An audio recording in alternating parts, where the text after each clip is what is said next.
How to connect WhatsApp with Facebook. Hello everyone, this is Sabrina here to help you today.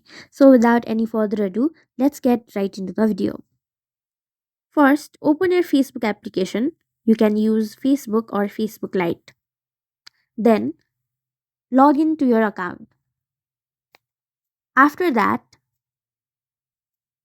tap on your profile icon. Now go to edit public details.